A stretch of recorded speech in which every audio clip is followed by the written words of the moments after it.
Welcome to the channel and welcome to this 2,000 point match play game between Tyranids and Space Marines.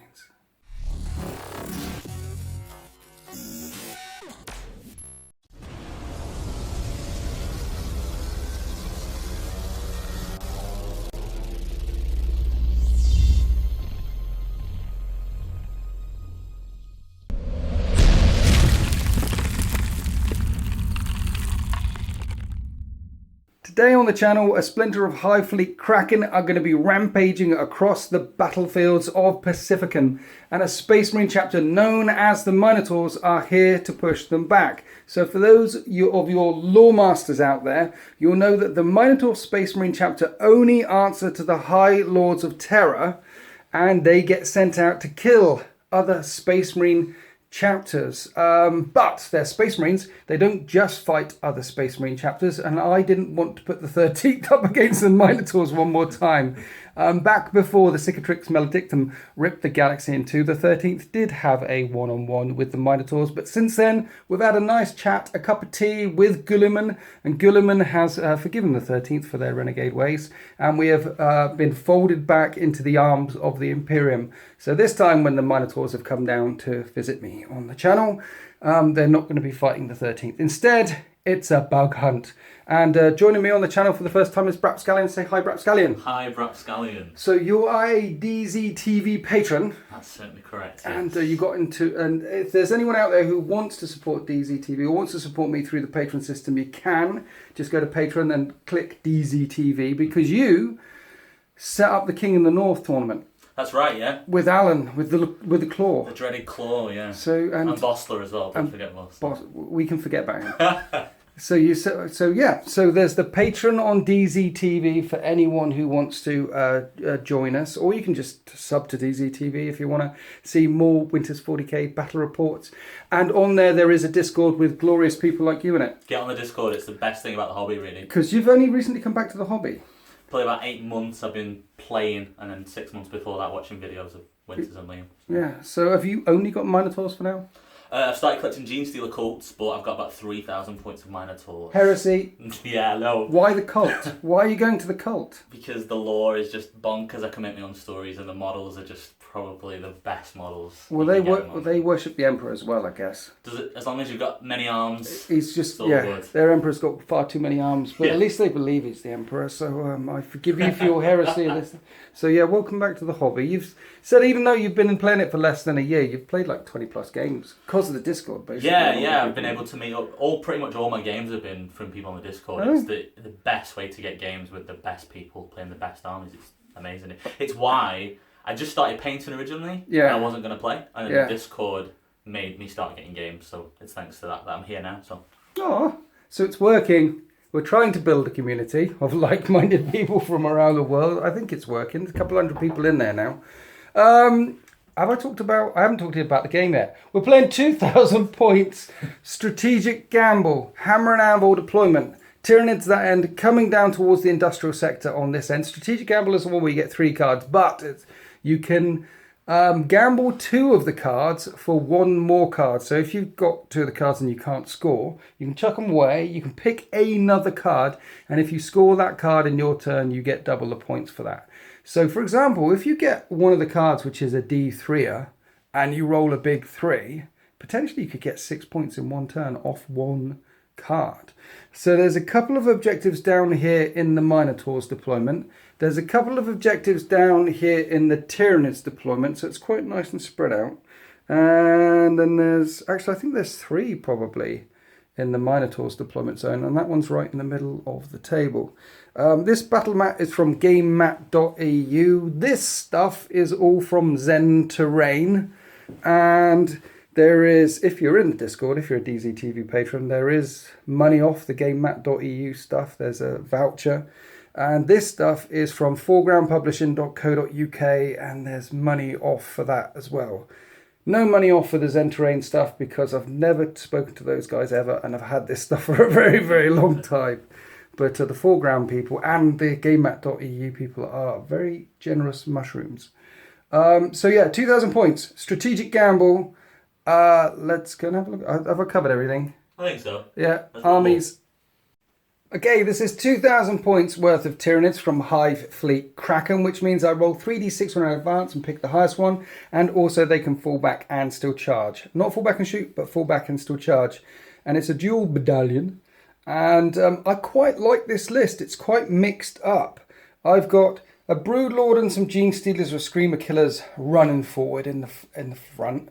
I've got a Prime, some Warriors, Hive Guard and Exocrine for the Dakar in the backfield. And then I've got Turvagon, Tervagants, and the Neurothrope and Zoanthrope spreading out all across the middle to take objectives in the middle of the table. It's quite a mixed list. I quite like it, to be honest. So the Broodlord, Warlord traits and things. I haven't given... my Neurothrope will be the Warlord, but I haven't given them a Warlord trait. Instead, I've gone into the Blood of Baal book and given the Exocrine and the Turvagon a 5-up invulnerable save with Thermic Symbiosis. That cost me a command point, because you can do it with 1 for free instead of a Warlord trait, or spend a command point and get 2 instead of a Warlord trait. So yeah, 5-up invuln, 5-up invuln, and you double the wounds characteristics to find out how damaged they are. Those are my Thermic Symbiosis things. And Relic, I've also given the Turvagon Chameleonic Mutation, which is a Kraken-specific relic, which means she's going to be a -1 to hit. I've got 2 Screamer Killers back there, and with their Spore Clouds, they're also a natural -1 to hit as well. So that should keep, because they're -1 to hit and 5-up invulnerable saves on these big things, that should keep some of my big beasties alive for a bit longer. Because Space Marine las cannons in Devastator Doctrine just burn big beasties these days at AP -4. So at least I'll get some kind of save in the first turn. I've also given the Turvagon the Horror, which you can throw out at an enemy unit. I think it's 24-inch range as well, which will give another -1 to hit. Basically, you pick a unit, you put Horror on them, and yeah, it's at -1 to their shooting whenever they shoot whatever they shoot. So if they target one of the things that it stacks. So if she puts it onto a las cannon team that's shooting at her, that'd be -2 to hit her. Yeah, so that works. Broodlords, we know what Broodlords do. I've given him Onslaught with the Gene Stealers. Broodlords and Gene Stealers can charge after they advanced. Onslaught allows you to charge after you advance. Why have I given a Broodlord that one? Because that way I remember it, and I can throw it out on Screamer Killers or something like that. The Neurothrope has got Catalyst, because it's a character, and I want my character, my Warlord, to stay alive. And then Zoanthropes have Smite and Psychic Scream. Now, interestingly enough, if there's a unit of 6 of them, then the Smite is D3 plus 3. And if there's a unit of 4 or 5 of them, it's 2d3 on the Smite. And it's a 24-inch range Smite, so they're nasty. And so long as there's more than 3 of them, I can do Psychic Scream and Smite. You can do 2 powers. As soon as it gets down to 3, you just do 1 power. So they're an absolute brain bullet bug magnet there. With a 3-up invulnerable save, they should be hanging around for some time. They're going to be quite nasty. The Prime is going to hang out with the Warriors, their troops, and their Synapse. I've got 1 Venom Cannon in the Warriors with some Death Spitters. And then I've got some Hive Guard, which are probably the best unit in the game, with some Impaler Cannons in the backfield, because they can shoot around corners. So got some shooty stuff going on here and there, a threat. I've got lots of troop scoring options all over the place, and Gene Stealers and Screamer Killers coming forward, and they're a threat. And then I've got these brain bullets coming out from Zoanthropes. Now, the interesting thing about the lore is Gene Stealers, the hive mind reconstitutes stuff that it kills. So as it rampages across the battlefield, it blends some of their DNA and builds better, bigger bugs. So Hive Guard, for example, are rumoured to have Space Marine DNA in them. Big, chunking Space Marines with guns. And Zoanthropes and Neurothropes, the reason why they've got so many mind bullets, Eldar DNA. So I like the fact that I've corrupted them and turned them into this. So that's my list. It's a mixed Tyranid list. And I've got 11 command points left over, or 12. I've got some command points left over to play with, and some psychic shenanigans, and it should be fun. Let's go and have a look at the Minotaurs. Okay, this is 1996 worth of Minotaurs. It's a battalion and a vanguard, but you spent a command point already. Mm-hmm. And in 7th edition and previously, the Minotaurs had their own special rules. And you could get them from Forge World, and it would tell you what they did. But that hasn't been updated yet. No. So what chapter tactics are you running for your Minotaurs, sir? So I'm running the 2 traits we can pick. The first one is Hungry for Battle, which basically means I can add 1 to my advance and charge rolls. Okay. And the second one is Master Artisans, which means I can reroll 1 shooting, 1 combat, and 1 Overwatch to hit and to wound roll. Yeah, from 1 unit every turn. Now, are you sure you want to run the +1 to advance and charge? Because I'm going to be coming at you. Yeah, I want to get stuck in and come right back at you. It's fluffy, so the Master Artisans thing is because they get given all the best gear from Terra. So Salamanders make their own and maintain their own equipment really well, whereas Minotaurs don't care about the stuff, but they are given the best stuff. Yeah. And the Hungry for Battle, there's very heretical rumours that the gene seed is a mix between Iron Warriors and World Eaters, although I can't confirm that at all. But it makes sense that they just want to get stuck in and get charging some of these bugs, yeah. Plus we've got quite a few assaulting units here. Yeah. Assaulty units that want to get up in my grill and choppy chop. It's got to be fun, man. It's the best part of the game is when you're up close and personal. So Warlord and stuff, where are we looking, where are we starting? Sure, so the Warlord is Captain Archairos, who's the captain in Gravis Armour, just a standard Gravis Armour captain. His Warlord trait is Iron Resolve. Okay. So he gets an extra wound and a 6-up feel no pain. 7 wounds, 6-up feel no pain. Yep. Any other upgrades apart from that? That's just it. No, I've kept him pretty stocky. Sometimes he runs the Burning Blade, but I've just decided to keep him pretty stocked today. Okay. And then either side of him, so on the left, is Curated the Akonos, who's a librarian. He's just a standard Space Marine librarian with a jump pack. He's got a jump pack. He certainly does. Some wings, lovely. Shout out to Reverend Ryu, who painted that for me. That's very nice of him to do. Lovely looking model. Well done, Rev. Yeah, thank you. His psychic powers are Veil of Time and Null Zone. So Veil of Time obviously allows him to reroll charges. Okay. And gets a few extra buffs on it. He can either do that to himself or a unit. And Null Zone is the anti-invulnerable save. So re-rolling charges with +1 to charge. There's a stack in there. Yeah, and then the invulnerable save buff. I think he's looking at them zoanthropes. I think that's going to be the game plan.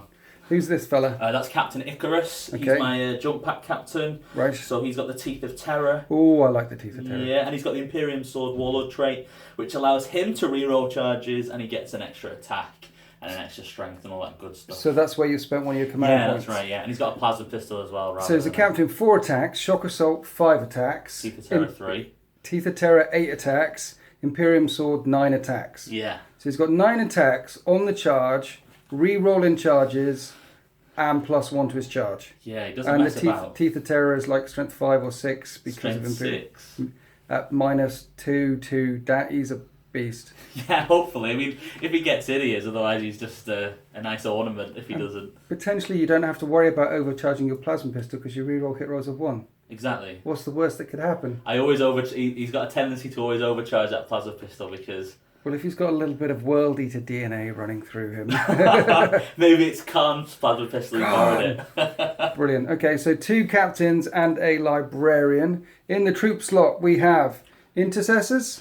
Yeah, 1 squad of 5 and 1 squad of 6. Intercessors. So squad of 6 is being led by Sergeant Amphion. So 2 squads of 2nd generation there, and you've got a squad of 1st generation. Yeah, so that's just a 10 squad of tactical marines with a melter gun, heavy bolter, and the sergeant's got a plasma pistol and a power sword. Mark II iron armor. Mark 3? Mark 3, sorry, yeah, because they get all the best stuff, the Minotaurs. And it looks so cool. It's just the best armour, right? Yeah, my Stern Guard used that stuff because so cool. It looks so cool. What else? Where are we going next? We can just go to the bottom left. So that's just a squad of 3 aggressors with Flamestorm gauntlets. Brilliant. Perfect against Tyranids. Yes. And then at the back, there's a squad of 3 Inceptors, jumpy dudes, as I believe they're officially known. Because it's impossible to say. Jumpy dudes. And there's Venerable Brother Fora, the Dreadnought.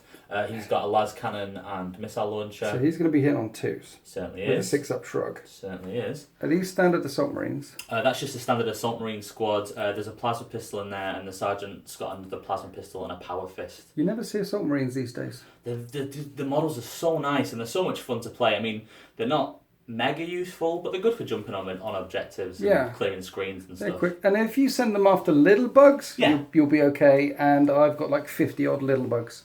There you go. So are these Vanguard? Yeah, that's a squad of Vanguard veterans. So in my army, if you ever see a spear, I class it as a Thunderhammer because I'm going for that 300 vibe. So he has loads of spears. Well, the Minotaurs, right? Yeah, exactly. So it fits, right? Yeah.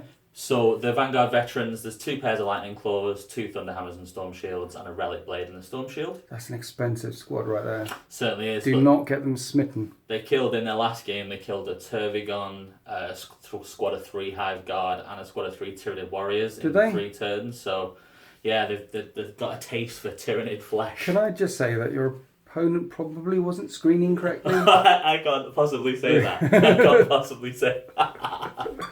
Thunderhammer, Storm Shield, then Assault Terminators. Yeah, the first company's arrived and it's 5. Yeah, they've all got Thunderhammers and Storm Shields. I mean, with Fury the First now, or whatever that strategy, right. They're just so good. And Shock Assault, they're so good now. And with an 8-inch charge, it makes it a little bit more likely that they'll get in. But even if they don't, they've got an invulnerable save. They're quite hardy then. They're probably my favourite unit on the field, to be honest. And you were saying that this is the Relic Contemptor. That's Brother Peleos, who's a Relic Contemptor. Cool. He's got the Kerry's Assault Cannon and just the standard fist. Yeah, so the Relic Venerable 1 gets an extra 2 wounds and a 6-up shrug. Yeah, that's right. He's got a 5-up Invulnerable as well, which the other Contemptor doesn't have. Yeah. Have you got the Las Cannon guy? The Quad Las Cannon? Yeah. Not yet, no. They're so good. Yeah. It's less than 200 points for 4 Las Cannons hit on 2. It's unbelievable, isn't it? Yeah. I didn't want to be that guy, though. If I'm going to the channel, I wanted to bring something a bit more fluffy. Okay. And plus, in combat, like, the Contemptor is no joke. Yeah. It's strength 14, I think, and it's 5 attacks, and it's 3 damage a time. They're really, really good in combat as well. Yes. And then Storm Raven. Yeah, finally the Storm Raven. So it's all fully kitted out. It's got a multi-melter, Storm Strike, twin assault cannon, and I've paid for the Hurricane Bolters as well, because I thought I'm going to need some screen clearance tools, so hopefully that'll help a little bit. I have many bugs. So. Yeah, hopefully it'll be alright. So I've brought quite a mixed Tyranid list, and you've brought a beautiful and mixed Space Marine list as well. We have some shooty stuff in the backfield, we have some punchy stuff coming at me, and it's going to be an interesting game, I think. It's this is the type of list I like to see and I like to play, because it is mixed. It's how they would deploy. It's a beautiful thing. Right, let's go on to deployment.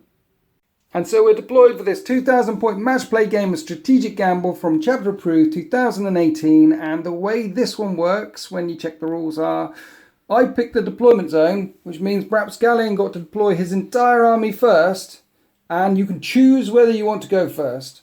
And then I got to counter deploy. So it's helpful to me to be able to counter deploy. So for example, there's a Venerable Dreadnought in the street there, aiming right down the street. And so I was able to hide my Exocrine, my Turvagon, my Screamer Killers. I was able to hide some of the bigger bugs over there, away from those things. Your Gravis Captain is here. We've got some Intercessors ready to jump up onto that objective. Got some Intercessors ready to jump up onto that objective. Now the worrying thing for me is 1, 2, 3, 4 objectives. Either, I mean, that one's exactly in the centre, but 3 in the Space Marines deployment zone and 1 in the centre of the board. So I'm going to have to come at him. But you can choose. Are you going to go first? Damn right I'm going to go first. And in reserve, you've got your Teeth of Terror dude, your Librarian dude, Assault Marines, Vanguard, Terminators, Jumpy dudes. They're in the storm. You've got a lot of stuff. Half my army's off the table. You've got a lot of deployment wasn't difficult. A lot of things in your back pocket there, ready to come smashing in. So, you put your other Venerable Dreadnought there with the Flamestorm Aggressors. Now, they're Flamestorm Aggressors. The worst thing you could possibly do is put a bunch of little bugs up against them, and I promise you they're not bait. So, put these guys over here. Now, the reason why I've done that is because there's an objective there, and I'm screening out the Exocrine, which you'll want to keep alive. And when the Exocrine dies to last cannon fire or whatever's going to go and hit him, because there is a Storm Raven, then I can start pushing forward. But if I don't bait the aggressors forward towards this flamey goodness here, I might be able to jump on them with Screamer Killers or Neurothropes or Zoanthropes or stuff like that. This is my games. You're making me do it. And then on this flank, there's my second objective down there. So Hive Guard can shoot round corners. So I put some Hive Guard there. I didn't know what to do with the warriors. They're synapse. I've left them here because there might be some stuff jumping around or trying to jump in the back passage at some point. So having some synapse on this side, having some synapse on that side seems to be a tactic. And then Screamer Killers are only going forward, and Broodlord and Gene Stealers are only going forward, trying to hug to cover as best as I can. So yeah, I got to counter deploy, which is very useful. Which means you might want to choose to go second. More mind games. Yeah, no. Because right now, you're not really going to hit very much. And there is first strike in this mission. You need to kill a unit in turn 1 for a point. So what I'll do is I'll make a cup of tea and let you have a bit of a think. Sounds good to me. Okay, a decision has been made. The Minotaurs are going to take the initiative and try and go first, right? Took ages, that. Definitely? Yeah, I think so, yeah. Okay, now, you're not going to have much gun in your first turn, but if I went first, the Gene Stealers would be way up the table. I'd be able to get Catalyst off, and I could put this Exocrine up to a 3 damage weapon and potentially nuke the aggressors in turn 1, and I'd be up the table a bit. So my first turn, even though yours isn't going to be that significant yet because most of your stuff is off the table, my first turn could be significant. Not only that, in turn 2, when the Minotaurs have a chance to deep strike in, I'll be way up here. So their deep striking units will turn into defensive units rather than offensive units. However, having said that, you're choosing to go first, which means I could choose to seize the initiative. You can try. But I don't want to seize the initiative. I've counter-deployed so well. If I don't want to go first. I don't know. 1 minute now. I need to think. God damn it. Right, I'm gonna let Zinch decide. I'm gonna let the dice gods decide whether it's Tyranids or not. It's not Tyranids. It's Minotaurs turn 1. And here are the orders for the Minotaurs. Defend objective 3, which you're close to. Overwhelming firepower. Kill something with guns. Master the warp. Your librarian is off the table. This one. Are you gambling or are you sticking? Stick or twist? I'm sticking, please. Sticking with these orders.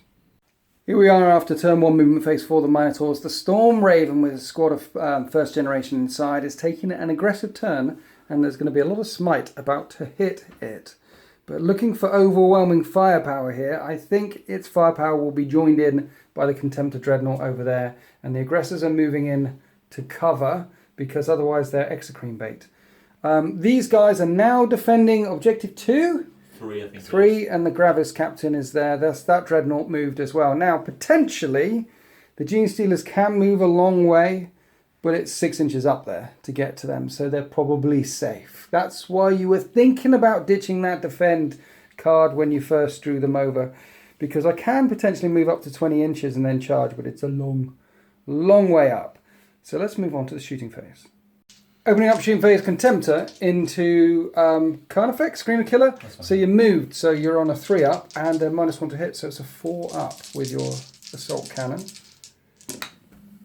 And you can reroll 1 hit, 1 wound, 1 hit. So good shooting tags. It's not a bad start, is it? I actually haven't touched these dice yet, so that's probably why they're rolling quite well. Strength 7 because it's a Curious Assault Cannon versus Toughness 7, so force to wound. And, only 2.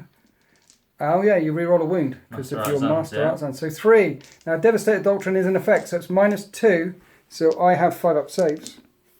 And I make 1 of them, make 2 of them. Now the Stormbolter is firing 4 times because you're a Dreadnought hitting on 3s. And you've done your rerolls already, so how many hits? Everything 4. here. Oh, nice. Okay, 5s to wound. 2 wounds, 3 up saves. I make them. From the Contemptor onto the Storm Talon Storm Raven looking for first blood. You're putting the Multi-Melter and the Storm Strike missiles into the Carnifex. Yep. And the Assault Cannon and the Hurricane Bolters into the Gene Stealers. That's right, yeah. You don't want to put the Assault Cannon into the Carnifex as well. You're confident. I'm confident. I've got this. Okay. So Power of the Machine Spirit, it can move and fire without penalty, but it's -1 to hit. So force to hit with 2 Multi-Melters into the Carnifex. Good luck, sir. Thank you. And they both hit. They both hit. Strength 8, Toughness 7, 3s to wound. I see 1. What's the other one? It's a 3 and a 5. So they give. I don't get a save. You are in half range. So 2d6, pick the highest twice. The first one is 6 wounds. And then the second one, even if you roll a 1, you kill the Carnifex. That is first strike. That is overwhelming firepower. You're right not to waste this, or can I? Yeah. And so the Storm Strike missiles punch down and explode into the Carnifex's twisting corpse, turning it to pulp. Now we're going on to the Twin Assault Cannon, 12 shots, spraying lead down into this closest squad of Gene Stealers. Hitting on 3s now. And you haven't done your reroll yet. Oh, I need it. 7 hits, wounding on 3s. And you haven't done a reroll for your wound yet either. Okay, so that was 6 wounds came through? Yeah. I have 5 up invulnerable saves as I dodge right and dodge left. And I make 3 of them. So only 3 die, but we've got 12 shots with this. A hurricane bolt is coming in as well. 3s. 9 hits there, but forced to wound. Quite a few. Actually, just 4. So 5 up saves, and I take 2 more. So there's 11 Gene Stealers remaining in that squad. This tactical squad can see them. They're going to fire down underneath the gantry there, spending a command point on steady advance. So you can, with bolted discipline, you're basically firing 10 shots instead of 5. Yep. So 3s to hit, sir. And then re-rolling 1s because there's a captain, or just re-rolling a thing because of Master Artisans. Nice, 9 out of 10 hits. And 4s to wound. And you can re-roll 1 of them. The tactical squad causing 8 wounds there. Great shooting, guys. And I lose another 6 models. Just 5 left. That was good shooting. Now the Zoanthropes are going to take some hits. The Venerable Dreadnought has moved over. And he can now draw a line of sight. But you're hitting on 3s now because you moved. And re-rolling 1s. So 2 las cannons coming in hot. And there is a 1. And they both hit. And it's strength 9, I'm toughness 4. You're wounding on 2s. And you can re-roll that 1 as well. Because you're Master Artisans. Okay, 2 come through. 3 up invulnerable saves. I fail 1. Come on, boy. Come on, boy. Yes. I make them both. Missile launcher. Off the board. What did you get? That hits. 4s to wound. 2s to wound. It wounds. 3 up and Vun. I make the invulnerable saves. So that's the reason why I spent those command points, because the smite coming out of there will be D3 plus 3. And with that, the guns of the Minotaurs fall silent. They've got a thin line at the back here, but they know that this Tyranid fleet has no deep striking options. They can't get behind them. I have to come charging down towards them. And they've whittled away one of the Gene Stealer squads here. But the Storm Raven is danger close. That is first strike. That is overwhelming firepower, 2 points to 0. And they have started defending this objective here. Let's find out how the Tyranids respond in turn 1. Right, here is the will of the Hive Mind. I'm not gambling either. Secure objective 1, I'm on. That's one of the 2 that I own. Dominate, if I pull off 3 psychic powers, I get a point. Big Game Hunter, take out that Storm Raven, and I really want to take out that Storm Raven. Alright, here we are after the bugs movement phase. Here's objective 1, I've got that. Big Game Hunter, take out that Storm Raven. And, yeah, cast 3 psychic powers, easy, right? So the screen is staying roughly here-ish. I've moved up with the Neurothrope and the Zoanthropes. And I did advance this unit of warriors to get up and onto that objective, up onto this piece of scenery here. So I've got quite a good bit of screen. Now, I spent a couple of command points. One was on opportunistic advance. So this unit of Gene Stealers could double the advance roll that I made. And I'm all the way up here. That's because I'm going up to the top level, that will be, we've worked it out, I've measured it. That's a 9-inch charge on those dudes up there. And then I spent another point on metabolic overdrive. The thing that allows the Broodlord to move twice. And so long as you don't roll a 1, he doesn't take a mortal wound. Now, he can't charge because he's done that. But he's kept up with the Gene Stealers. So if I do make this 9-inch charge, then he can buff them. And he didn't take a mortal wound on busting forward all the way up there. So the idea is jump on them and prevent Rapscallion from scoring 2 points. as well as get mini points for myself. Now, it does put this unit of Gene Stealers in harm's way. It does put the Carnifex in harm's way over here. And it does leave a nice little Deep Strikes gap that is here, ready for people to charge Hive Guard and things like that. But then, whatever Deep Strikes in here has got a Carnifex, and they're in a pocket of Gene Stealers, and they'll probably have a very bad time. Hashtag don't listen to Winters. If I was dropping stuff in, I'd drop it over that side. Or I would actually drop it as a defensive line to try and push back, potentially. So yeah, there's a big gap here. And, well, actually, those Gene Stealers might prevent some of the... I don't know. Anyway, that's the plan. I need to nom them, tear that out the sky. Let's move on to the psychic phase. Spinning command point from the Blood of Baal book for synaptic channeling. So my Broodlord knows the other psychic powers that the Hive mind knows. The Tervagon knows the horror, but it wants to smite the Storm Raven, and it can do one psychic power. He can do smite or onslaught, and I don't want to smite them to make the charge longer, and I don't want to onslaught anything. So what I want to do is horrify them, just in case I fail the charge. And this is a walk charge value of 6. And that passes, which means that they're -1 to hit when they shoot, and also in assault. So that's that one done. We're going to go across to the Tervagon, which will smite up, and the Storm Raven is the closest. I need a 5. And that passes. It'll be D3 mortal wounds on the Storm Raven. I recommend that you do that thing, which is ignore mortal wounds, because there's a lot of these coming out. Sounds good. And that's 2. Armour of Contempt, 1 command point. You can ignore mortal wounds on a 5-up. So 2 5-ups. And you ignore one of them, which is good, because there's a lot more mortal wounds coming in. Next up, the Neurothrope is going to cast Catalyst. I made sure I measured up Catalyst on that advanced unit of Gene Stealers. I need a 6. And that passes. So they've now got a 5-up shrug. And the second psychic power will be a smite up at your Storm Raven. Last time was a 5. This time I need a 6.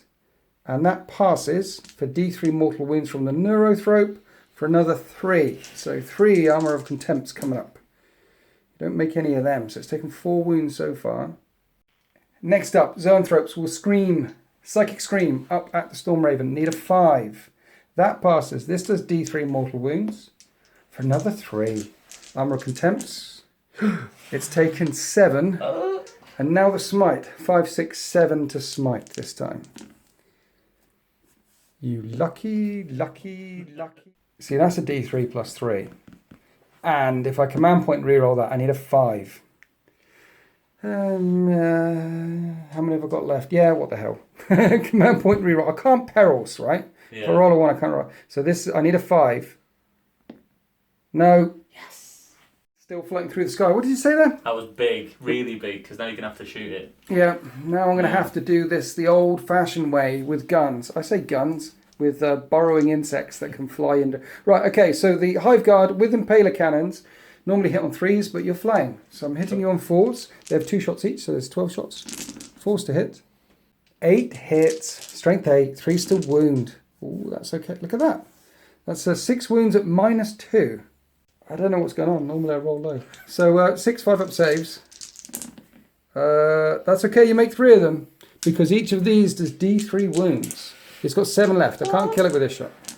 Right now, that's 5 wounds. It's got 2 left. It's 7. D3. Dead. Oh yeah, 1, 2, 3, 4, 5, 6, 7. I'm glad you're here. I'm not. I killed it. I killed it with a Hive Guard. Great. Yeah, that's good. Does it go boom? Let's have a look. No. No, and there's 10 dudes inside. On 1s, they die as they disembark from the wreckage. I see 1. Yeah, just 1. I see 1 dead person. Right, that was epic. Things are suddenly going very well for me as a Tyranid player. That's not always the case. I've got 3 psychic powers off. I've got Big Game Hunter. I've got First Strike. I've got that objective over there. I'm feeling good right now. Then I fired some Death Spitters in. The couple that were in range to these guys didn't do any damage. But I've got a chunk of Termagants now that can fire up. Oh, you have to deploy within 3 inches of the Storm Raven, but it's not wholly within. So after some careful measuring... They look a bit drunk. They look a little bit drunk. They're clambering up the stairs, look. So yeah, I've got a bunch of Termagant shots which can fire up at these guys on the gantry. They hit on 4s, but I actually reroll 1s because she's nearby. like that. And it's strength 4, so wounding on 4s, and I'm re-rolling 1s to wound with this squad because there's more than 20 of them.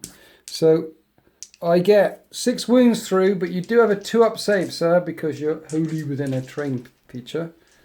Good luck. Yeah. So, they duck and cover. Rapscallion. Yeah. I forgot to do the venom cannon. Can I do the venom cannon? Be my guest. Venom cannon coming in hot. D3 is 1 shot. Now, I advanced, so I'm now hitting on a... It would be a 4 to a 5, back to a 4 because of the prime. Misses anyway. Okay. Right. Exocrine. Right, the Exocrine is staring down the street at that Contemptor there. It would be rude not to shoot him. So I'm spending 2 more command points on Pathogenic Slime.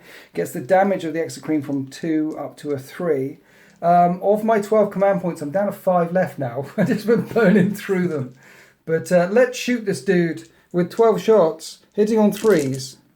Oh, mama. That was 11 out of... I'm feeling a bit dirty right now. That was mega. So 11 out of 12 hits. Hopefully I'll mess up all the wound rolls. Wounding on 4s. I messed it up. Yeah, I did mess it up. Did you just say mega? Mega. I haven't heard that since the 1980s. When I was born. Yesterday at work, someone called me a clunge. Do you remember that one? You complete that clunge. That means something really... I know, Can but you say that on YouTube? I think you can because most of YouTube won't know what it means because one, they're not as old as me, and 2, they're Americans. Right.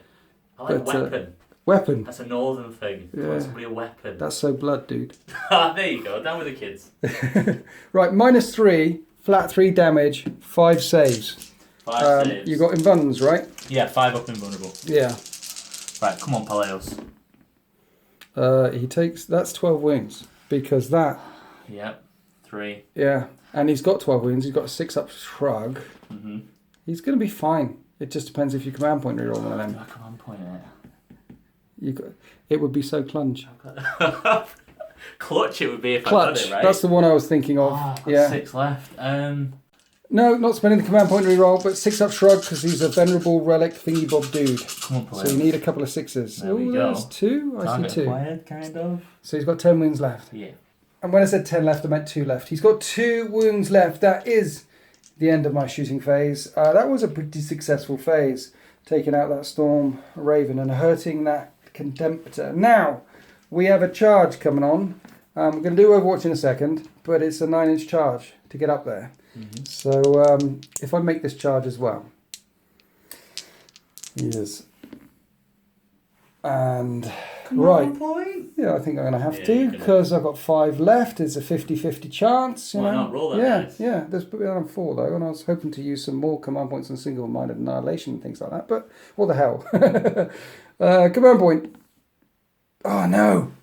And that's the end of turn 1. The Minotaurs were told to hold this ground, defend this objective, and they have. They've dug their heels in, and that will be 2 points for the Astartes. Meanwhile, they've plunged fire down onto the Gene Stealers, killing 1 in Overwatch and preventing them from making this charge.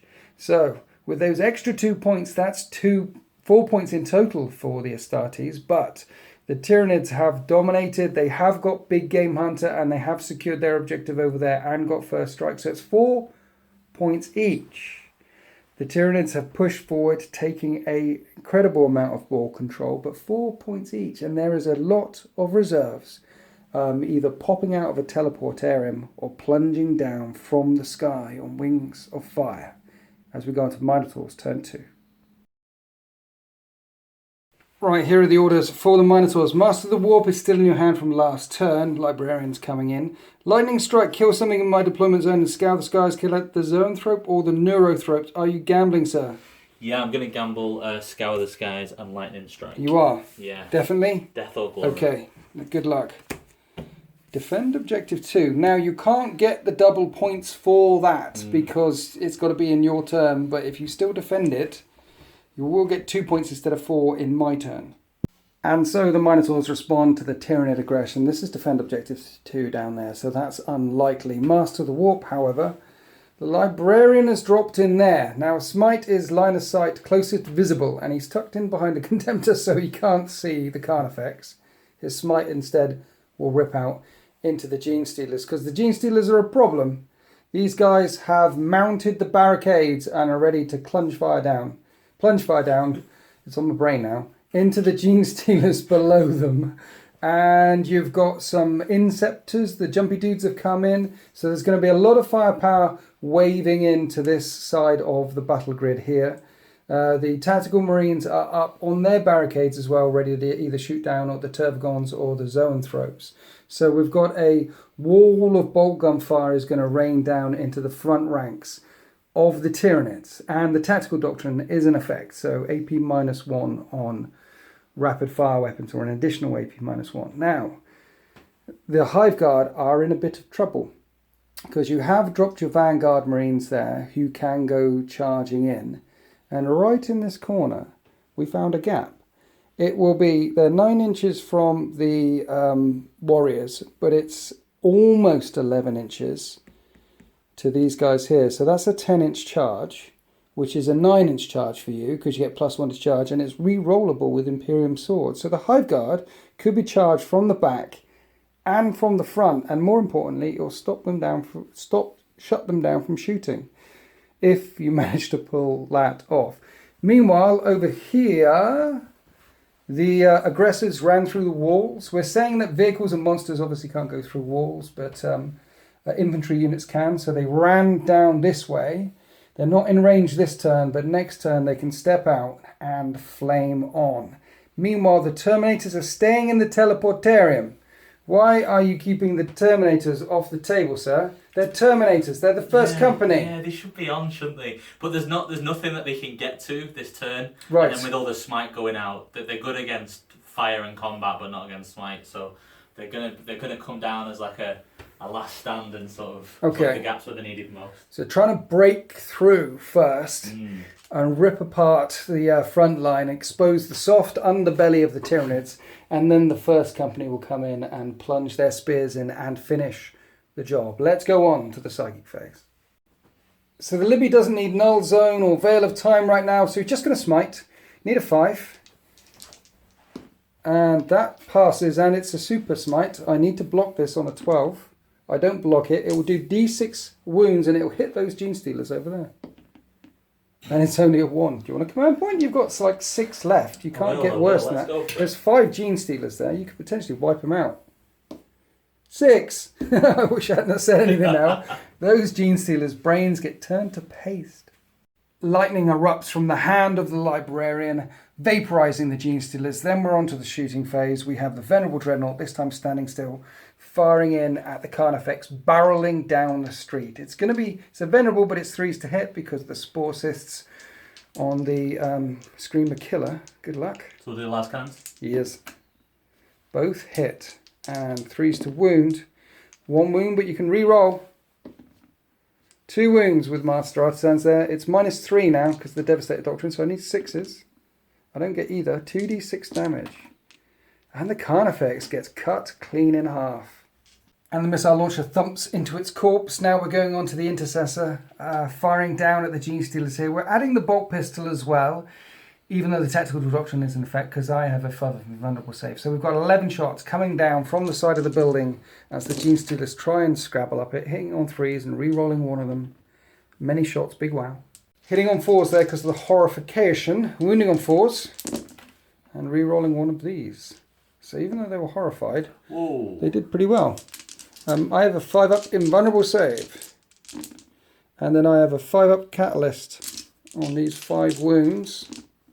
And I lose 4 Gene Stealers, leaving 12 remaining. Now we're moving on to the jumpy dudes. Mistakes were made. I've pulled from the 4 from this side, which means only 2 jumpy dudes are now in range of those Gene Stealers there. Always, guys, always fire the further away units. Always fire the further away units first. I'll take every advantage I can get. So 12 shots coming in hot. Hitting on 3s this time and re-rolling 1 of these as well. That's 10 out of 12 hits is not bad. Strength 5, so 3s to wound. And re-rolling 1 of these. That didn't help. But still a lot of wounds came through. 5s. Oh, I failed all of them. And 5s. I'll make some of them. So 1, 2, 3, 4. 4 die. Right, the Contemptor's now joining in. He hits on 4s because he's so injured, and because he moved, he's now hitting on 5s. with his Kerry's assault cannon, and he can reroll one of them with Master Arts hands. So 3 hits, wounding on 3s, and reroll that one. Okay, so 5s. Oh, I make them all. And you got 4 shots with your Stormbolter, sir. Yep. These will hit on 4s. And you use your reroll. And then 4s. Did you use the reroll to wound? I don't think so. Reroll one of them. I'm not sure. It's my fault if you have. I make the save anyway. So his shots just go wide. Alright, last few units left to fire. The intercessors up there are out of line of sight and range now. So we're on to this squad of tactical marines. That's pretty much it, except for the captain in the backfield. Firing down at the zoanthropes, trying to crack that nugget there. Starting off with what now? We'll start with the melter gun first. Okay, melter gun. Hits. Wounds on 2. Wounds. 3 open bun. I don't make it. No, I won't command point yet. It's only D6 at this range because it's 6 in. Yeah. What was that? That was a 1. That's a 1. I'm going to command point. Okay. That's a 3. You do kill a zoanthrope. And then you've got a plasma pistol in there and a heavy bolter and lots of other stuff. Where are we going next? We'll do the plasma pistol first. Okay, you're going to overcook it? Damn right, I'm going to overcharge it. Okay. Of course. 3s. It hits. 2s to wound. I would have looked stupid then. It Doesn't wound. You haven't done your reroll to wound yet. I use it now. It does wound. I need a 3 open bun, which I make, and then we have a heavy bolter and much rapid fire death. What are we doing next? We'll do the heavy bolter. Sweet. 4s because you moved. Have you done the reroll to hit yet? Yeah. I've used my rerolls now. So 3 hits. It was just 2 hits. 2 hits. 1 wound. 1 save. And then much dice. 14 shots hitting on 3s. Daka, daka, daka. Forced wound. Okay, so that wasn't great. I can see 4? Yeah. 4 3 open buns. One of them goes down to 1 wound because they start on 3. So not using a command point and reroll there. I've only got 4 left. I want to use them for other stuff, but they're still doing 2d3 on the smite if I manage to get it off. Captain, what's his name? Icarus. Captain Icarus. Maybe he flew too close to the sun this far back. You're overcharging your plasma pistol. I am. Of course into I am. the Hive Guard or Warriors. Let's go into the Hive Guard. Okay, all right then. Right, 2s to hit. You're fine. 2s to wound. I don't get a save. That's 2 wounds off. They start with 3. And the guns fall silent as the Minotaurs reload their magazines. That is the end of shooting phase. Zoanthrope dying, some Gene Stealers dying up here, taking out a big chunk, protecting the front lines. We are now on to the charge phase. Where would you like to start?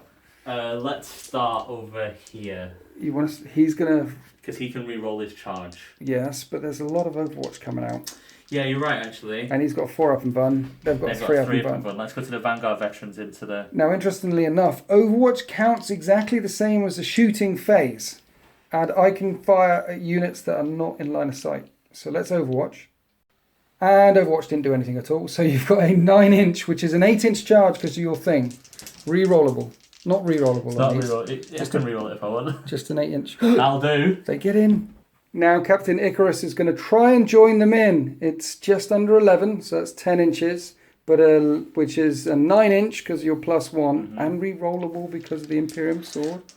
9-inch re-rollable charge. Good luck, sir. What'd you get? It's a 6. Okay. Not good, so I'll re-roll both dice. Yes. Ooh, he fails the charge. The Vanguard Marines will be unsupported. From the charge from the corner, we're coming over here. The intercessors are going to jump on some Gene Stealers. You're charging me. It's 6 inches, straight down. And you're declaring the Broodlord as well, because I'm going to heroically intervene anyway. So 6-inch charge as they leap off the side of the building, which is a +1 to your charge as well. Yes, so that's a 9. Yeah. Right, this is where the intercessors end up after the charge phase, trying to get couldn't get the Power Fist into the Broodlord. The Broodlord is going to heroically intervene anyway, because, why not? And now, let's fight. Right, moving on to the fight phase. We're starting here because Hive Guard aren't very choppy. You've got the fist on the Sergeant striking first. He's got 3 attacks +1 for shock assault. Now, he would be hitting on 4s with the Power Fist, but it's 5 because you're horrified. And you hit twice, and you can re-roll. So is that 3 times? It certainly is. Strength 8. You're wounding on 2s, and you can re-roll one of them. Okay, so 2 come through. I have 5 up invulnerable saves as I dodge right, dodge left, and don't evade either of the blows. D3, then D3. So 1 is 3, and the other one is 1. So 3 dice, 3 catalyst saves on 1 Gene Stealer. He ain't lucky. He's smushed. And the other Gene Stealer, he's smushed. The remaining 5 intercessors have 15 attacks, just 5 Gene Stealers to chew through, force to hit. And force to wound. And you've used your rerolls. 4 wounds? Yeah. So 4 5s. I make 1 and 5 catalysts.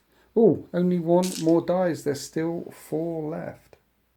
We move from this combat down to this very corner of the table. The Vanguard have consolidated, piled in. We're starting off with the claws. So 2 models of claws, that's 8 attacks with Shock Assault. Coming in hot. On 3s. Are you using any of your rerolls? No, I'm going to save them for the hammers. And we're starting off with the claws because these are 1 damage weapons, and 1 of the Hive Guard is on 1 wound. Hive Guard are toughness 5, so it's 3s to wound, 4s, 5s. 5s to wound, strength 4, toughness 5, 5s to wound, and claws re-roll a wound. It's what they do. So only 1 so far. And you can. Oh, how about that? Okay, and they're all -2. Yeah. -2, and they have a 4-up save, so I need 6s. Interestingly enough, that'll kill 1 and drop 1 more down to 1 wound. Sergeant has a relic blade. He's going to fight next. 4 attacks. Right. Yep. 3s. Not re-rolling still. No, keeping it. And strength 6 relic blade. So wounding on 3. Oh, re-rolling? No. This is -3, right? I'm going to re-roll this one. I'm not going to get a save. Yeah, I'm going to re-roll this one because Thunderhammer's a good. Okay. Yeah. So that'll kill the one of those will kill the 1 on 1 wound, and then you've got a D3 and a D3. And then that kills another one. And that will leave 3 Hive Guard left, and you've got 2 guys with hammers or spears striking.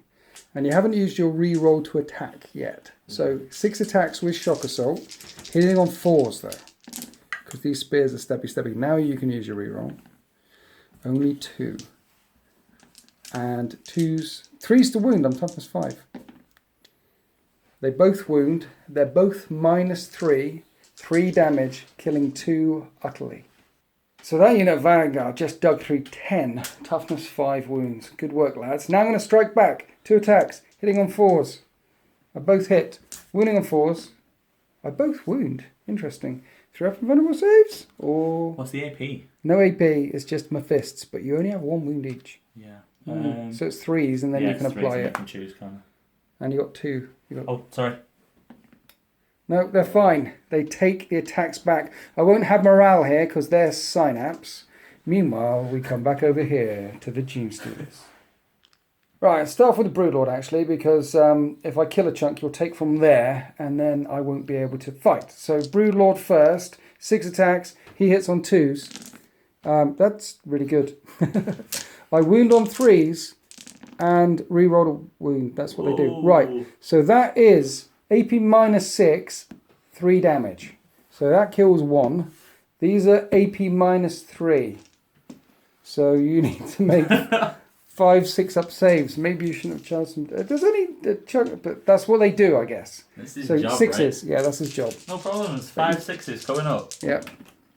No 6s coming up. No 6s. So 1's dead, and each of these is a D3. Isn't dead.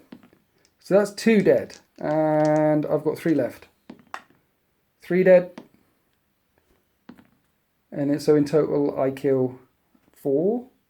Then the Broodlord consolidated. The remaining 4 Gene Stealers pile in. I have 3 attacks each with Gene Stealers, so this is 12 attacks, but they're right next to a Broodlord, so they hit on 2s. 9 hits get through, wounding on 4s, and these are AP -4 rending claws, and those are AP -1. So you've got 2 4-ups to make to keep your sergeant alive, and he falls. So the Gene Stealers then consolidate forward, and that's your Warlord there, isn't it? Yeah, aka Dinner, I think is his new name. Yeah, it's it's a canned food. I've got to open it up. Right, at the end of that turn, you have basically wiped out all the Gene Stealers, however. There's only 4 left here. And the Hive Guard, which are a significant threat, you've whittled them down to 1 left. You're not defending that objective, but if I fall out of combat, I'm not shooting. I can charge again with Kraken, but I'm not shooting. You did get Master the Warp. You have pulled a Psychic Power off with a Super Smite, which wiped out the second unit of Gene Stealers. So it's 5 points to 4. And to be fair, apart from these units up here, you have pushed the entire Tyranid force back. So let's find out how they respond in Tyranid's turn 2. Oh mama, I just pulled the holy trinity of cards, the trivecta. Kill stuff with my claws, and kill stuff with my guns. I'm definitely not gambling. I just need to kill. The hive mind is angry. 5 points to 4, but this is my chance to get some points back here. That was a brutal turn from the Minotaurs, and the first company are still in the teleportarium. So with that in mind, I pulled the Hive Guard back. You have to deal with him. The Vanguard have to go into him. This guy is in the corner, but we've pushed him forward because we've knocked him off the table twice now. So he is in the corner, which means the warriors jump down and line of sight and range. They can shoot him with some shots there. A couple of them can, at least, anyway. We'll have to measure up in a second. But yeah, I'm aware that some Terminators could drop in there and go charging in. So I did advance the bugs round this way, creating a screen, and also trying to get them away from all the flamers that can come advancing and running around there in a second. I'm aware that you could flame one of these squads which advanced, or that squad, but that's a squad of 10, that's a squad of 11. I'm happy to lose a squad of 10 or 11. I'd rather not lose a squad of 30. If I can help it. Plus, they're screening the Exocrine and they're screening my Warlord. This corner is going to be a problem though. The Warriors and the Hive Guard. This is my weak underbelly. And what I'm going to do this turn is try and kill some stuff up the table. Oh, I also moved the Exocrine, so now he can see the Contemptor. And of course, the Broodlord and the Gene Stealers mean to jump on the Warlord of the Minotaurs. Now let's go on to the Psychic phase. Right, let's start with the Broodlord. I need this Smite to go off. I need to soften him up. It's a 5. And that's a 7. You may attempt to deny, but there's going to be a lot more psychic stuff coming out. Hashtag don't listen to Winters. You need an 8 to deny this Smite on your Warlord. Oh, you deny it. Well done. Good effort. We'll come back to that because I might... Okay, over here. Let's Smite with the Tervagon. I don't need to horrify anything. It's going to hit these guys here. I need a 6, and that is a Super Smite. You Super Smite me? I Super Smite you, sir. I deserve it. For 4. 4 of the Tactical Marines die screaming. So let's Smite with the Zoanthropes now. That was a 5, 6. This is a 7 again. Come on, baby. That passes. That's a Smite. I could re-roll that for... because I can re-roll once. No, let's not get greedy. There's a unit of 5 Zoanthropes, so they do 2d3. And that's 4 more that die. Screaming. Okay, so that was a 5, 6, 7, and 8 from the Neurothrope for a Smite. And that's a pass as well. There's 3 guys left. D3 is 3. And that's the tactical squad wiped out with mine bullets. Think of catalysting the Termagants. I could catalyst the Zoanthropes, but I think they're relatively safe. So let's catalyst the Termagants. And I need a 6, but he re-rolls 1s. That's what he does. And that fails. Now the Zoanthropes haven't done their Psychic Scream yet. It's line of sight and range. And it's 18 inches. The Vanguard in range. Turns out the Contemptor's in range. He's the closest. But I want overwhelming firepower. And the reason why I moved him is to shoot him. He's got 2 wounds left, and that's a point for overwhelming firepower. And if I don't shoot him with the Exocrine, can I shoot the jumpy dudes behind? 1 minute. Yes, I can shoot the jumpy dudes. So let's Psychic Scream the Contemptor. I need a 5. And I can reroll ones. That's what zoanthropes do when there's a neurothrope nearby. That doesn't help me. So that's mute. Anyway, that's the end of the psychic phase. I've killed a whole tactical squad. Brilliant stuff. Right, now we're on to the shooting phase. Right, let's continue with the pain train. Spending a command point on symbiotic devastation from the blood of Baalbuk. Even though the exocrine moved, it counts as stationary. So I still get to fire 12 shots, hitting on 3s, in at this contemptor here, looking for overwhelming firepower. Only 6 hits, forced to wound, and that's okay. Right, because it's a flat 2 damage, you have 2 wounds left. You need to make 5 up and vulnerable saves here. 3 5 up and vulnerable saves coming up. You make 1, and you've got 4 shrugs, unless you command point reroll.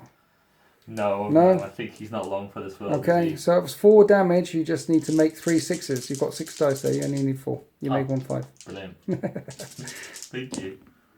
No. Does it go boom? You might do.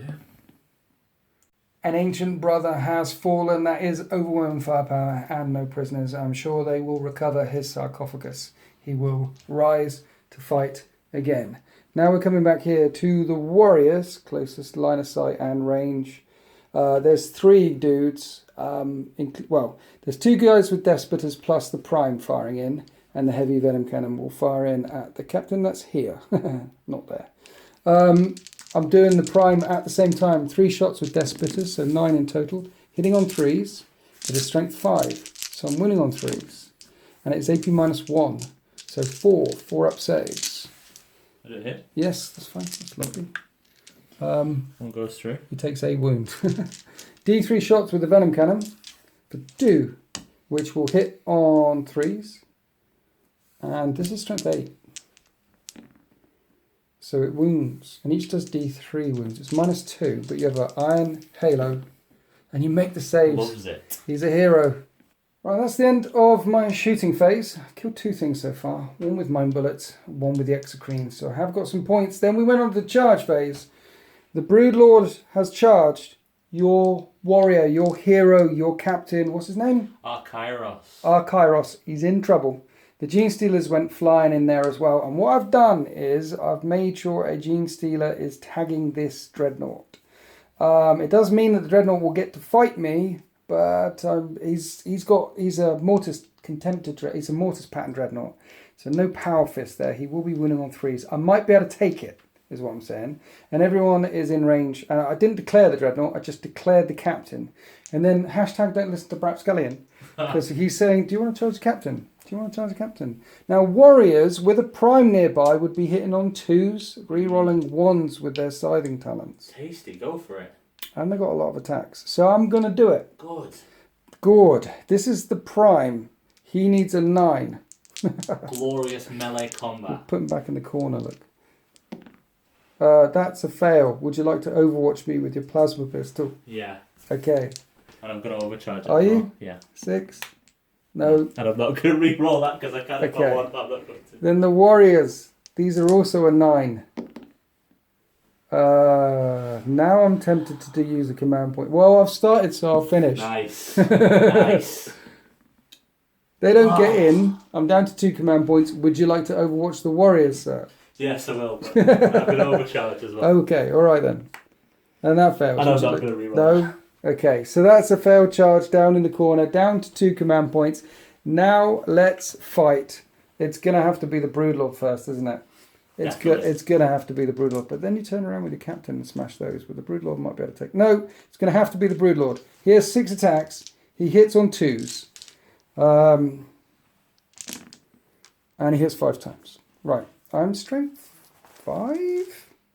Yes, so strength 5 versus toughness 5 because you're in Gravis armor. So force to wound and re-roll a wound. That's what Broodlords do. Okay, so they're all -3, D3 damage. Iron Halo time. You make every single save. Now the question is, do you pay to interrupt and hit the Gene Stealers before they nom you? Or can he take it? You can take it. Yeah? You can take it, Don't listen to me. You can take it. Okay. Right, Gene Stealers, Rending Claws, 12 attacks. 2s because of the Broodlord. 10 hits. But it's the 5s to wound part that's going to be the tricky part. 5s? Yeah, that was tricky. 1 wound at AP -1. And I don't even scratch the surface. And now Captain Akaros gets the fight back. Captain Arkyros turns around after fending off the Gene Stealers and smashes down the Broodlord with his Power Fist. 6 attacks with Shock Assault. Hitting on 3s though. You can reroll a 1 or reroll. Okay, all 6 hits connect. Strength 8, toughness 5, winning on 3s. And you can reroll one of these because of Master Artisans. That's 4. 4. 4 wounds get through. I have 4 invulnerable saves to make. 5 up. I make 2. 2d3 damage. Now I'm thinking of... no. Because if you kill him, then I can fight again for 2 command points. So 2d3. That's 4. The Broodlord's got 2 wounds left. Dreadnought versus Gene Stealers. 4 attacks, because I didn't charge you, so you don't get the bonus 1 for Shock Assault. Hitting on 2s, he's a Venerable. And he's strength 6, kicking out with his feet, so he's winning on 3s, and he can reroll one of them. So he kicks in 2 of them, 5 up and buns, and crushes 1 to death. Obviously not the one that's going to stop him from shooting. Have I killed anything in the fight phase? I don't believe you have. That's the end of my turn. I could have run away with it. But he didn't die. And I've got 2 command points left. If I hadn't spent that stupid command point reroll over there on the charge, I could have selected him to spend 3 command points and he could have fought again. Because right now I get a point for overwhelming firepower and a point for no prisoners. And that's it. And if I'd have killed one more thing, that would have been D3 points for... It would have been so many points. It would have been so many points. Yeah, so that's 1. That's 1. But it could have been 1 plus D. Yeah. So I'll keep Blood and Guts. So it's 6 points to 5. I'll keep Blood and Guts. Which means I'm winning. I am winning by 1 point. It doesn't feel so. But I'm worried about Icarus down here. I'm worried about the Vanguard vets. We have aggressors about to finally get into flamer range. Yeah, mind you, you're looking a bit thin on the ground as well. There's some Terminators and an Assault Squad still to come, so I'm hoping I get a good draw. I forgot about the Assault guys. Everyone does. Games Workshop have. Here are the orders for the Minotaurs. You got rid of Defend 2 last turn, but you've been ordered to secure 2. You must take 2 and secure 6, and no mercy, no respite. Make me fail morale or kill a unit. Killing a unit could happen. Are we gambling again? Nope, keeping them. There's been precious little gambling in this strategic gamble game. It's not very gambly, is it? We've played it safe. Here we are after the Minotaurs movement phase. The noose closes surrounding this splinter of Hive Fleet Kraken. This is one of the objectives that they want to take. The Vanguard have been ordered to take it, and the Assault Marines have dropped down from the sky to take that other objective over there. That'll be 2 points. And of course, if the Minotaurs manage to kill 3 units, which some of us struggle with, that'll be D3 points. So keeping the Dreadnought in combat, there's extra attacks there, and your captain just needs to slay a couple of units down here. The Librarian has jumped up and over. If he gets Null Zone off, then it will drop the 3 up invulnerable save on those Zoanthropes, and the jumpy dudes can thread the needle through the gap and start shooting them. Many shots. And you're staying in Tactical Doctrine. So their assault weapons will be AP -2. Their save is a 5 up. If you drop their invulnerable save, they'll just murderate a bunch of Zoanthropes, and that will be game-changing. Talking about game-changing stuff as well, Captain Icarus is going to go into the Warriors, and the Minotaur First Company have found a gap in the backfield and can charge the Warriors from behind as well. And so the order has been given, show the enemy no mercy, no respite, plenty of opportunities for the Minotaurs to cut through 3 units here. Let's move on to the Psychic phase. Right, Null Zone, Warp Charge value of 7, which is an 8 because of Shadows in the Warp. Oh yeah. So, good luck. This is a big one. Oh, and you fail it. You fail it. I'm going to command point this one. Okay. Down to 3 command points. Null Zone failed. That could be game changing. The Shadows keeping the Tyranid mind alive. Smiting. The That passes. I need a 7 to deny. I don't deny you. D3 mortal wounds on the Zoanthropes. For 2, you will kill 1 and 1 down to 2 wounds. Right, we're opening up the shooting phase with the Flamestorm aggressors. They advanced, they ran around the side of the building there, so it's 2d6 each auto hits into this unit. Yeah, a little unit, yeah. Yeah, trying to kill as much as you can for those d3 points, so 6d6 auto hits. Barbecue time. Flames lick out down the roadway. That was 22 auto hits, wounding on 3s with no save because the tactical doctrine is still in effect, and those termagants didn't stand a chance. Barbecued termagants. Now we're on to the jumpy dudes firing down at the zoanthropes, threading the gap there, threading the needle. 3s to hit and 3s to wound. Didn't even need the reroll there. Thrip and vulnerable saves. That's 1 dead because he. Oh no, that's 1 dead because he was on 2 wounds and another 1 dead. So 2 dead. There are only 2 remaining, which means they lose Psychic Scream and they're just doing D3 mortal wounds on the smite. That was good. Interestingly, that's pretty much it for the shoot phase. They're out of range. You can chuck a crack grenade from your Libby down. Yeah, why not? Let's do that. And he can reroll that. And he misses. And you didn't want to chuck a grenade into the Hive Guard here because you want to kill him with a choppy chop and move forward a bit more. He's going to overcook his plasma and hit the prime. Yep. Yeah? Overcooking it. Of course. Okay. Every time. 2s to hit. It hits. 3s to wound. I'm a tough boy. It wounds. I know it's -3 because it's a pistol. So I get a 6 on that. I get a 6 because he's normally got a 3-up save. They only have a 4-up save.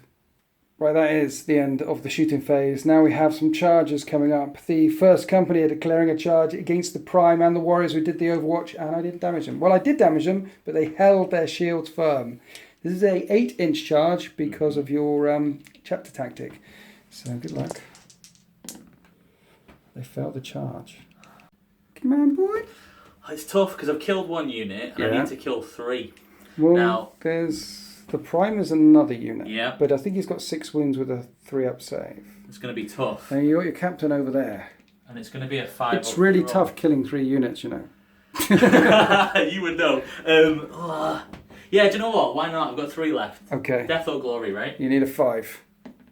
And they're in. First company end up there. Your captain manages to get in there. And the Hive Guard get to hit and a wound through. But again, locking shields together. So multiple charges in this corner of the battle grid. And now you're looking at a 7-inch charge with the Librarian. He's going into the Zoanthropes as well. Librarian leaps off the building. We're coming down here to the start of the fight phase. These 2 you're going to put into the Prime. Yeah. And these 3, and one of them is the Sergeant, attacking the Warriors. So 3 attacks, 4 attacks with Shock Assault. And you're spending command point on Fury of the First. So their Thunderhammers, or their Spears, are hitting on 3s instead of 4s. So 3s to hit with 10 attacks. You get to reroll at 1s, and you get to reroll one of them if you want to. I am going to let these ride. I'm going to save it for the others. Okay. This is Strength 8. I am Toughness 4. So you're winning on 2s. Now, interestingly enough, how many do you get? 5? Right. They're -3, 3 damage. I have a 4-up save, so it cuts through my armour, and I have 3 wounds each. You kill the squad. And the last 6 attacks go into the Prime on 3s. And you can reroll the hit now. And then 2s to wound. Oh, he's in trouble. Oh, 3s to wound. He's a bit tougher. 3s to wound. Did you do the reroll of wound? No, so I've got 1 more to do. One. Okay. I need 6s. He gets wiped out as well. That's 9 damage. So the Terminators consolidate. Then you can select a charging unit to pile in 3 and consolidate 3. And Icarus ends up here. And I'm not going to pay my 2 command points to interrupt. I could interrupt with a Broodlord, but if he survives, then I get to strike you. Yeah. And if he dies, I spend 2 command points to get to fight anyway. It's win-win. Yeah. So let's do the Vanguard against the Hive Guard. And that was quick. I said last turn that this corner would be a problem. Now you've got some Terminators down here. This corner is a significant problem. You've killed 3 things now. Well, you killed 4 things now. We're coming up here do you want to do the Captain last? Should we go on to the Librarian? Let's do the Librarian. Yeah. 4 attacks with Shock Assault with his 4 sword. And reroll the 1. And he hits 3 times. He'll be wounding on 4s. And he wounds every single time. Is this the end of the zoanthropes? 3 up and vulnerable saves. You get 1 through, D3 damage. No, it's not the end of the zoanthropes. He's locked in mortal combat, and now we come up to the captain who has 5 attacks. Shock Assault is not in effect. Everything into the Broodlord? Yep, everything into the Broodlord. Oh, mama. 3s to hit with his big fist of doom. Everything hits. He's angry. 3s to wound. And then just 2, and then... Just 2? Ends, yeah. Just 2. 2 5 up and vulnerable saves? See, that's what I mean. If I survive this, I don't need to spend those command points.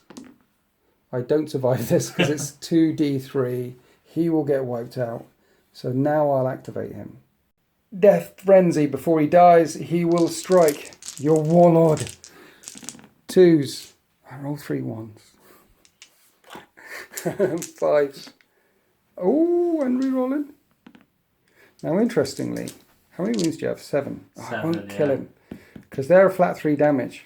4 up and vulnerable saves. And you make it anyway. What a boss. Right, maybe the Gene Stealers can do it, because that's all the charging units and 1 already locked up. So the Gene Stealers are now hitting on 3s. I really needed the Broodlord to take some wounds off of him. 5s. Oh, I get that many through. So those are 4 up and vulnerable saves. I finally scratched that tin foil armour of his. He's down. Oh, yeah, unresolved. Tin foil, steel plated. He doesn't want to die, does he? He's down to 6 wounds. Then the Dreadnought can kick the Gene Stealers in the face. He's got 4 attacks. He is going to hit on 2s, being a venerable and everything, and he's going to wound on 3s, being strength 6. And you can reroll one of them. Okay, so 5 up and buns. I lose 2. Let's do that. We'll leave it like that. He needs to survive your attacks. And then I'll stop you shooting 1 more time. Can't pile in with your captain because he already fought. So we come back here to the zoanthropes. Head-butting your librarian on 4s. 1 hit.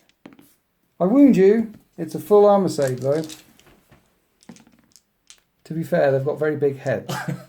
You've injured him. He takes a wound. And that is the end of... the Minotaurs turn 3, and you got a lot of points. You got a point for this one, you got a point for that one, and you get D3 points for killing so many things, sir. So it was 6-5, and you get 4 points, making it 9 points to 6 in favour of the Minotaurs. And this is the footprint of my army. Here is the will of the hive mind. I kept blowing out to my hand, hoping that I would kill something in the Minotaurs phase and get a point in the Minotaurs phase, but I didn't. Then I got secure objective 6, which is deep in the enemy lines and behind enemy lines which I can't get to, so I'm going to gamble. Let's gamble. And we have Witch Hunter. If I kill that librarian, that would be worth 2 points. Okay, kill the librarian and kill something in the fight phase. I got this. Zoanthropes are going to smite the librarian, and that's 12 to deny, unless you want to keep it in magic. You could be dead anyway. He's going to be dead anyway, isn't he? Okay, yes. You don't deny. D6 mortal wounds. Oh, he is smitten. And that is a Witch Hunter. Next up, a Neurothrope will smite the Flamestorm aggressors. And that's a super smite. He'll take D3 mortal wounds himself for 1. And they will do D6 mortal wounds on the aggressors. For some reason. Just 2 mortal wounds on the aggressors. And then the Tervagon will smite as well. 5, 6, 7. She needs a 7. And that fails. 7 Tervagons, try and finish them off. 4s to hit. 2 hits and 5s to wound. 2 wounds. No AP though. 2 3-up saves. And I kill 1. Perfect. Because now the Execrete... 1 minute. Right, I'm going to get greedy. The Tervagons that can shoot the Terminators will shoot the Terminators, and the ones that can shoot the aggressors will shoot the aggressors. 12 into the aggressors, hitting on 4s, re-rolling 1s because she's nearby, and wounding on 5s, and re-rolling 1s because she's nearby. So I get 1, 2, 3, 4. 4 wounds on the aggressors, 4 3-up saves. And I tickle 1. 18 shots into the Termigators. Rerolling the ones. 4s. Rerolling ones? No ones. Dude, I've got 11 wounds through. That never happens. Mighty Termagants. Yeah, 2 up saves. I kill a Terminator. Oh, at this point I forgot the second psychic power from my Neurothrope. Do you mind if we go backwards? I got a bit excited. Course. I need a catalyst up those little squad on a 6. So they've got, I can reroll ones. So that's a 6. So their catalyst up, they've got a 5 up, feel no pain. Okay, shooting, I've got the Exocrine and the Stinger Salvo from the Tervagon. So Stinger Salvo into aggressors. And I hit on 4s, 1 hit, and I'll wound on a, not that. Right, so this is all or nothing stuff. So the Exocrine can fire twice. Yeah. So I'm going to fire once at the aggressors and once at the Terminators. It's exciting. I'm going to get greedy. And then the idea is the Tervagon jumps on the aggressors, kills them in close combat, and that is kills something in close combat. That's the plan. So this is into the aggressors on 3s, and I get 3 hits. It's strength 7, so I need 3s. And I get 3 wounds. You need 6s. Please make a save, because I don't want to kill them utterly. This is weird. I kind of need to help you by rolling a 6. Oh dear, they're all dead. I'm sorry. Everyone's dead, Dave. Because that's 2 on that guy and 4 on that guy. I'm probably not going to kill something in the fight phase now. So the X-Screen can just see that guy sticking out over there. Let's fire at the Terminators. 3s to hit. Wow, 5 hits. 3s to wound. Everything wounds. 3 up invulnerable saves or dead Terminators. I killed the one on 1 wound. And that is the end of my shooting phase. That is in fact the end of my turn, because it would be madness to charge them. And at the end of that, I killed the witch for 2 points, making it 9 points to 8 in favour of the Minotaurs as they begin to close this noose. No morale to take here. Oh, Gene Stealer. Fight phase. Oh yeah. Gene Stealer will attack the Dreadnought and hit once. I need a 5. I wound it at AP -4. You don't get a save. You get a feel 6 up. Oh, you do. Pain. You get 6 up feel no pain. That's right, yeah. Oh. He feels a bit of pain and nibbling around his legs. Now you need to kill that Gene Stealer so you can fight. You can shoot in your shooting phase. So 4 attacks, hitting on 2s. And everything hits. And it's strength 6, so you're winning on 3s. And you can reroll one of them. How much you get? 2. Just 2. 2 5 up invulnerable saves. And the Gene Stealer gets squished. Now that is the end of my phase. The Minotaurs are winning by 1 point. I think I will ditch Blood and Guts, so I'll get a fresh draw next turn. Let's find out what happens in turn 4. Here are the Minotaurs. Here are the orders for the Astartes. Kill an enemy unit with something in your army that has the fly keyword. And perhaps Galleon has many things with the fly keyword, so he's keeping hold of that one. But he's gambling these 2 for this, which is secure objective 1, which is, that was defend. You didn't want 1. I'm on 1. I'm all over 1. You're too far away from it. So basically, one of your Vanguard or one of your Assault Marines or something has got to try and kill something of mine. Only 1 point to be had here. It's going to be a close game. Okay, so here is objective 1 that the Minotaurs have been told to secure. That isn't going to happen, but death from above. Fly keyword, many things with the fly keyword. So long as you kill 1 thing in my army, then you'll be 2 points in the lead. But it is a very, very close game. Let's go into the shooting phase. With the Gravis captain, warlord of the Minotaurs, running down the road, the venerable Dreadnought fired over his shoulder las cannon rounds, missile cannon rounds, and blew up 3 of the little bugs here. Meanwhile, one of the Vanguard unpins a grenade and chucks it, a frag grenade, for 2 shots, which hit on 3s. I'll reroll this one for Master Eye. Yes, and wound on 3s. And that's 1 wound. Oh no, you can reroll that as well. Just 1 wound. Just 1 wound. 6 up save, 5 up catalyst. And you kill 1 more. Should be noted that the assault doctrine is now in effect. Terminators don't have shooting attacks, but the jumpy dudes certainly have. Plunging fire down on the Zoanthropes, 18 shots, hitting on 3s.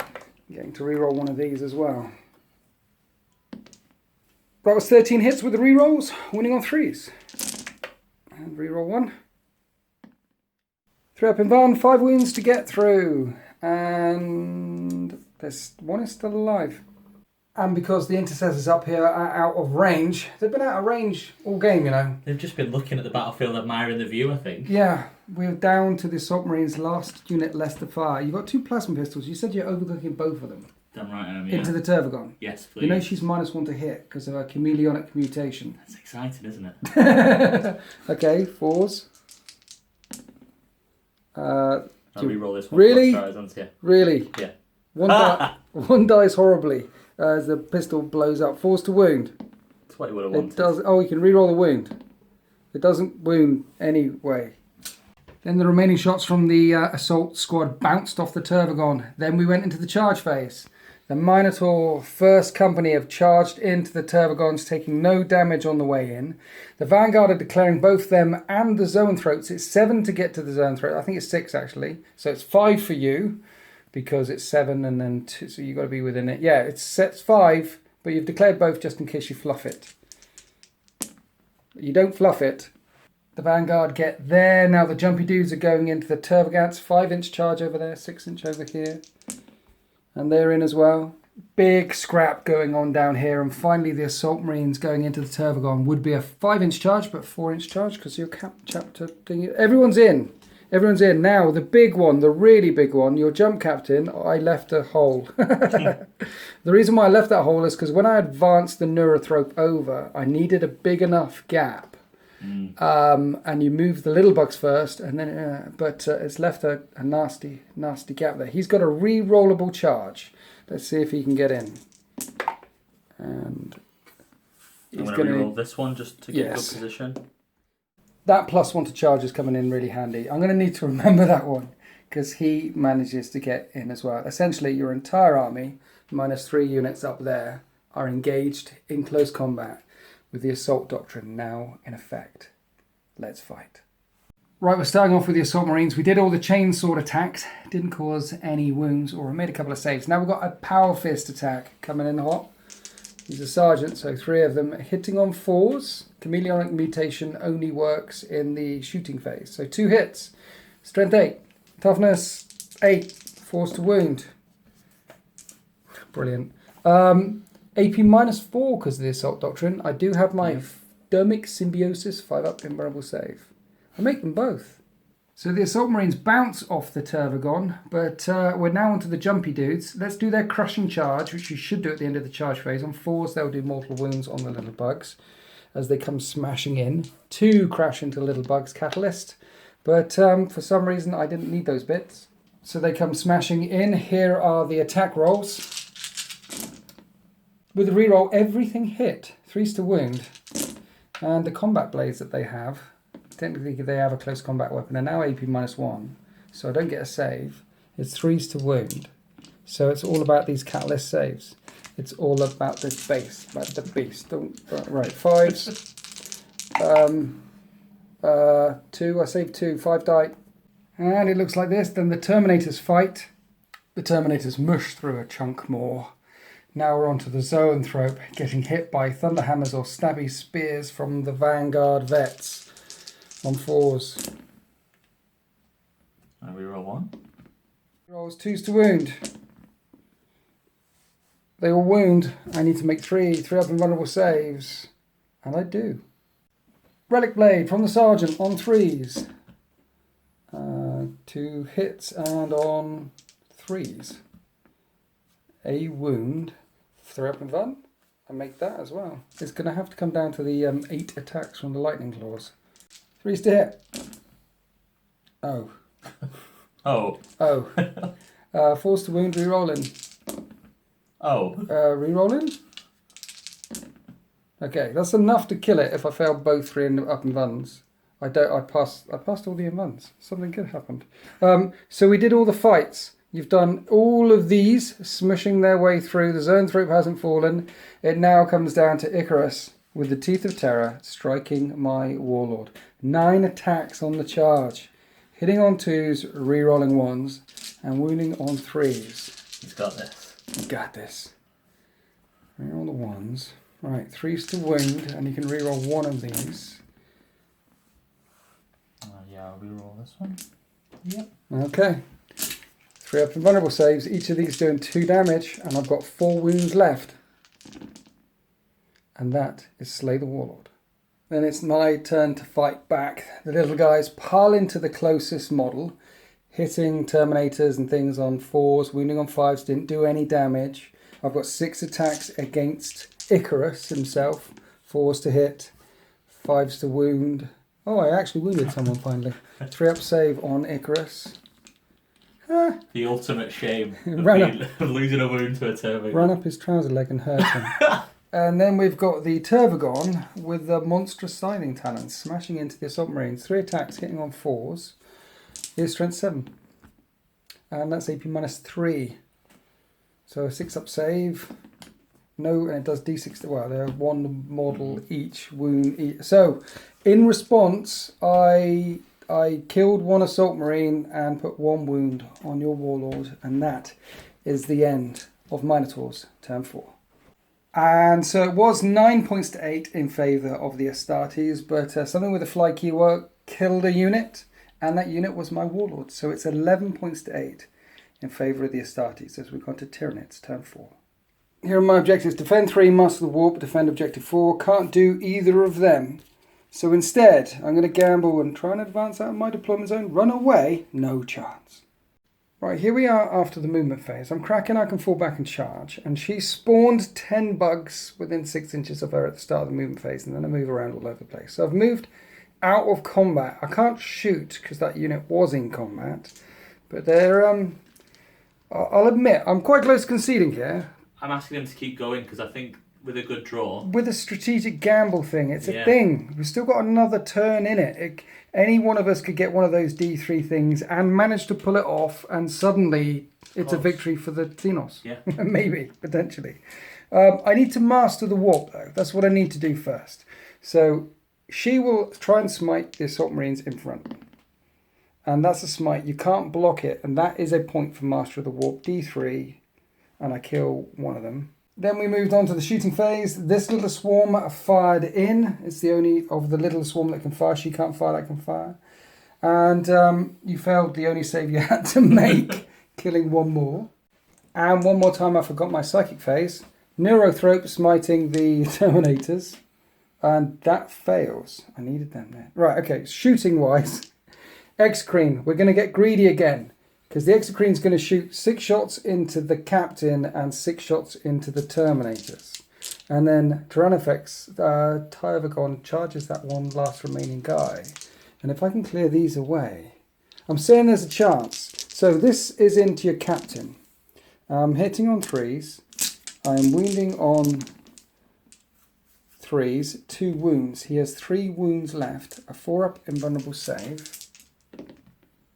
He's fine. He's okay. He takes it. He tanks it 1 more time. What a boss.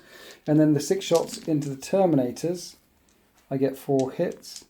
3s to wound. I get 2 wounds. 2 3-up invulnerable saves on the Terminators. And they tank it as well. Alright, let's charge the Tervagon. Overwatch miss. Then the Tervagon attacks on 4s. Everything hits. And on 3s, you need to make 3 6s. And no, he gets smushed into oblivion. And then at the end of my turn 4, I get a point for mastering the warp. I was trying to clear these units away as well, but that didn't work. And so as we head towards the end game, as we head to turn 5, will the Astartes finally mop up the Xenos and clean the streets of Pacificum? Will the card gods be kind and give them a good draw? Or will the card gods be kind to me when it flips to my turn, because there's only a couple of points in it, as we head on to Space Marines turn 5.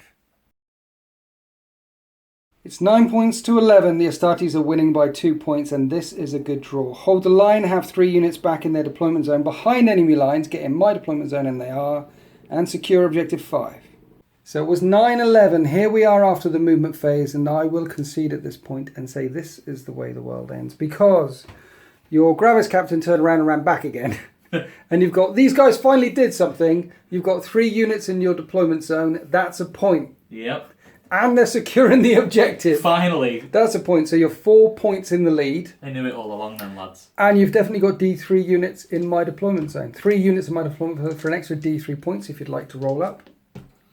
So yeah, you're 7 points in the lead right now. So no matter what damage you do down here, with just some 4 units left, essentially 5 units left, there's no way I can come back from that. So it is a victory for the Minotaurs, and we say, this is the way the world ends. So I was hanging on by my claws, my talons, for a long time there. Yeah. What happened? I don't know what happened. I thought I had a pretty good start. I think it was just the melee. Like before we started, you were a bit not concerned, but a bit puzzled why I had +1 to charge. But with all the deep striking stuff getting up in your grill straight away, I think I just took the fight to you, which is what Minotaurs do best. And I think I got lucky with a few rolls and stuff. But I think if I'd have taken out your Warlord, that could have been a good couple of points there. I'd have got D3 points on top. That would have been a game. But he held up. He just shrugged it. He just kept going. Loved it, didn't he? He tanked it all. I think that was a thing. I did what I needed to do. I think I took down the Storm Talon, the Storm Raven. I think, also, like the guys that did the most damage, not the Primaris guys, it was the good old Firstborns. Yeah. My boys in the first company. The Vanguard and the first company. Love them. They came in, you picked the right spot to put them in actually. Tactically, you did the right thing. You picked on the weaker flank and then began to chew your way across. Leaving that gap there, that was a bit of a mistake for me. I thought with the Zoanthropes and the Neurothrope, I'd be able to come back over there and smite them and hit them, but you made the charge. Yeah. And you got out of dodge. And therefore, line of sight and range with smite, I'd be hitting.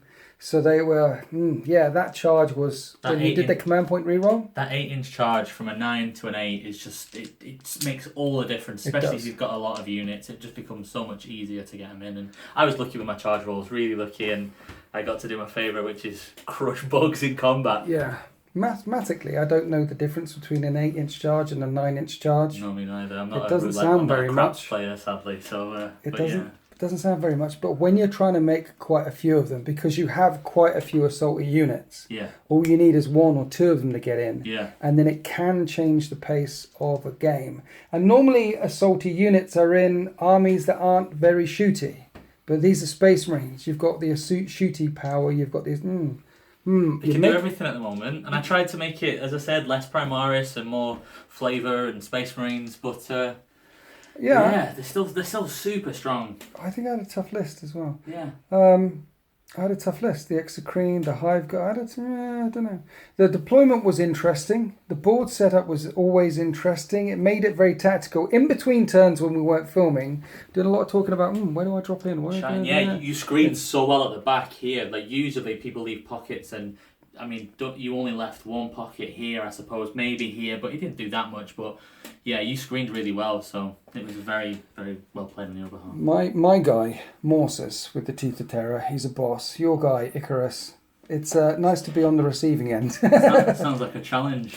It's nice to be on the receiving. The jumpy dudes doing what they do. Yeah, it was a good game. It was an interesting game. It was tactical. I think it was close until it wasn't.